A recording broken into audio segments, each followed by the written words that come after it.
दोस्तों नमस्कार। मैं आईपी गुप्ता। कभी आपने सोचा है कि हमारे आपके जीवन से भगवान श्री राम को निकाल दिया जाए तो क्या हम जी पाएंगे? क्या हमारा परिवार की जो संस्कृति है वो जिंदा रह पाएगी? भगवान श्री राम हमारे जीने का आधार हैं, हमारे संस्कृति के धरोहर हैं। उनके बिना हम जीने की परिकल्पना भी नहीं कर सकते। लेकिन जब उनके जन्म स्थान श्री राम जन्मभूमि स्थान के बारे में जब विवाद कोई उठता है तो दिल में दर्द होता है। अभी 2 दिनों से जन्मभूमि, भगवान श्री राम की जन्मभूमि जहाँ मंदिर का निर्माण होना है, उससे सटे एक ज़मीन खरीदने की मामला विवादों से घिरा है। जब भगवान श्री राम की चंदा मंदिर बनाने के लिए चंदे की बात हुई तो लोगों ने जाति धर्म से उठकर उनके मंदिर निर्माण में दिल खोल कर दान दिया।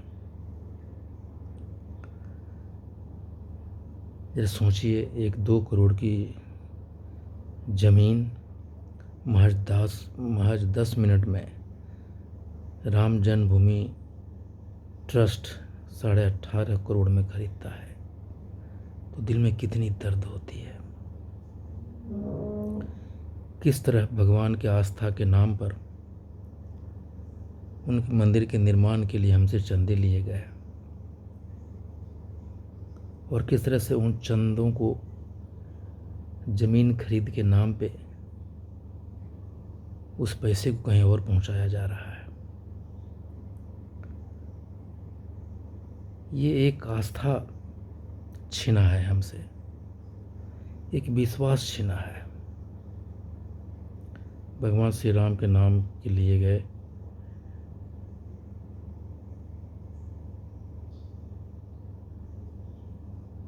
वो चंदे नहीं हैं, वो हमारा आस्था है। कोई 10 रुपया दिया है, कोई करोड़ दिया है, कोई करोड़ों में दिया है। वो पैसे नहीं थे, वो एक आस्था था, एक विश्वास है भगवान श्री राम के नाम पे जो हम लोगों ने दिया है। और किस तरह ये ट्रस्टीज उस आस्था को बेचने का काम कर रहा है, छीनने का काम कर रहा है।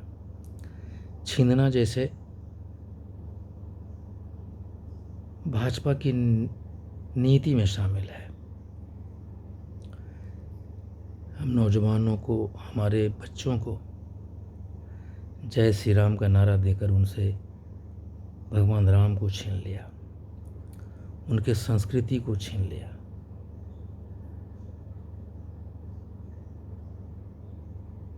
उनके चरित्र को छीन लिया। माथे पे श्री राम की पट्टी बांध के, हाथ में झंडे देकर हमसे उनके चरित्र को छीना गया। हमें सड़कों पे दौड़ाया गया भगवान श्री राम का नारा देने के लिए। लेकिन कभी भी भगवान श्री राम के चरित्र को हमें समाहित करने की कोई कोशिश नहीं की गई। हाथों से किताब छीन ली। जब किताब छीना तो पढ़ने की जो जिद थी, जो चित थी, वो भी छीन गया। नौजवानों को स्कूल और किताब से हटाकर सड़कों और गलियों पे कार्यकर्ता बना दिया गया। उनके 5 से 7 बरस उनके जीवन से महत्वपूर्ण एक जीवन काल होता है, नौजवानों को उससे छीन लिया गया। और सारे नौजवान सड़कों पे हैं। उन्हें सपने दिखाया गया, रोजगार के सपने दिखाकर उनसे नौकरियां छीन ली।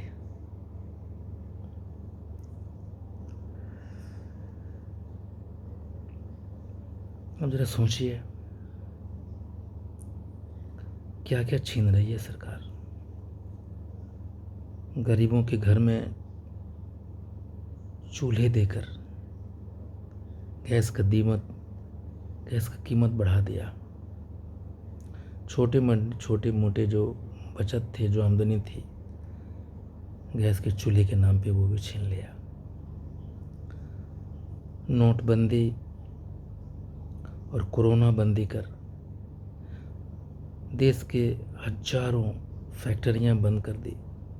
वो फैक्ट्री बंद नहीं हुए, हम बिहारियों के, यूपी वालों को जो बाहर में नौकरी करने जाते थे, उनकी निवाला छीन लिया गया।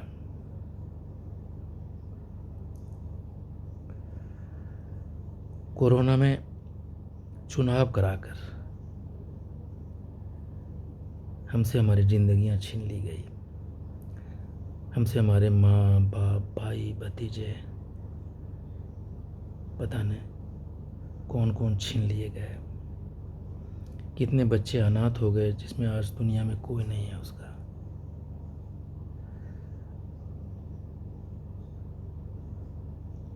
पता नहीं क्या क्या छीना है। आपको मालूम है, लगभग इस 2020 से 2021 में 5 करोड़ से ऊपर लोगों की नौकरियां छीन चुकी है। कितने मिडिल क्लास के लोग गरीबी रेखा के नीचे आ गए।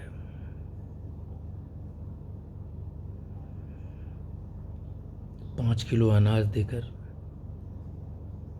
पेट तो भर दिया साहब आपने, लेकिन उसके बच्चों की पढ़ाई, उसका मेडिकल एक्सपेंसेस, बच्चों के कपड़े सारे छीन लिए आपने। जियो का फ्री सिम दिया और हमको हम ही से छीन लिया। लंबी फहरिस्त है, कभी गौर कीजिए और देखिए आपसे कितने बारीकी से, आपके दिमाग से आपकी बौद्धिकता छीन ली गई। इंटरनेट का दुरुपयोग कर पता नहीं कहाँ कहाँ से वीडियो को फैब्रिकेट कर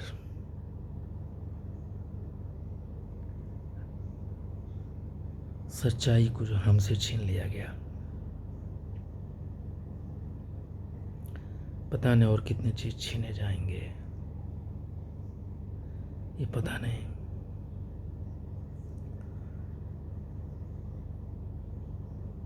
बड़े वादे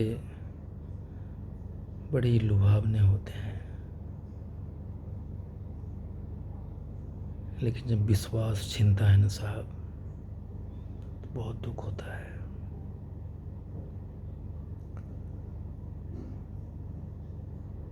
कभी गणना कीजिए कि आपसे क्या क्या छीना,